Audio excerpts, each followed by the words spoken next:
బండిలో పెట్రోల్ లేకుండా వస్తావా?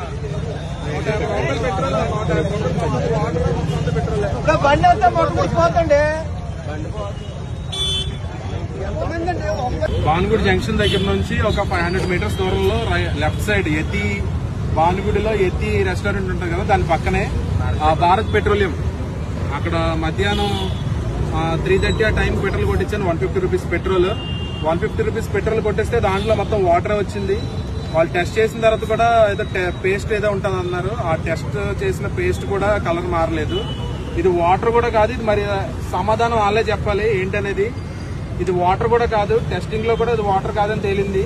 వాళ్ళే సమాధానం చెప్పాలి. ఇప్పుడు నా బండి ఆగిపోయింది, రాయల్ ఎన్ఫీల్డ్ 350 బండి ఆగిపోయింది. దానికి కూడా సమాధానం చెప్పమంటే మీరు ఏం చేసుకుంటారో చేసుకోండి అని అడిగారు. ఇప్పుడు నేను ఇక్కడ బాటిల్స్ పెట్టుకుని వచ్చున్నాను. భానుగుడి జంక్షన్ యతి రెస్టారెంట్, కీర్తి మెడికల్స్ ఆపోజిట్ లో. ఇక్కడ ఎవరో పెట్రోల్ కొట్టించుకోకండి. గతంలో కూడా నేను నా స్కూటర్ కి పెట్రోల్ కొట్టిస్తే 3 లీటర్లకి 2 లీటర్లు కూడా రాలేదండి ఇందులో.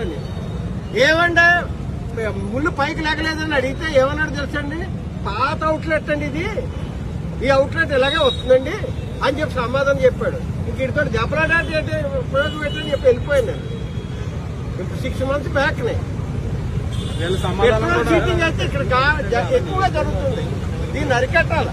వీళ్ళ సమాధానం కూడా ఎలా ఉందంటే, మీరు ఏం చేసుకుంటారో చేసుకోండి, కావాలంటే మేము అందరం కలిసి 500 పెట్రోల్ వేసుకుని కొట్టేస్తాం, దీనికి ఓనర్ లేడు, అందరూ కలిపి మేము ఇక్కడ పని చేస్తున్నాం, మేము అందరం గుమాస్తాలం ఇక్కడ అని సమాధానం చెప్తున్నారు. దానికి మాత్రం ఇక్కడ మనం అరికట్టాల్సిందే.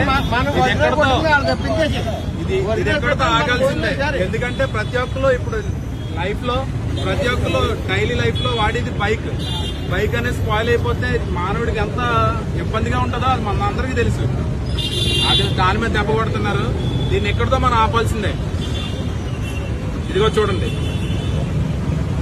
మీకు చూడండి, పెట్రోల్ కిందనే ఉన్నది వాటర్.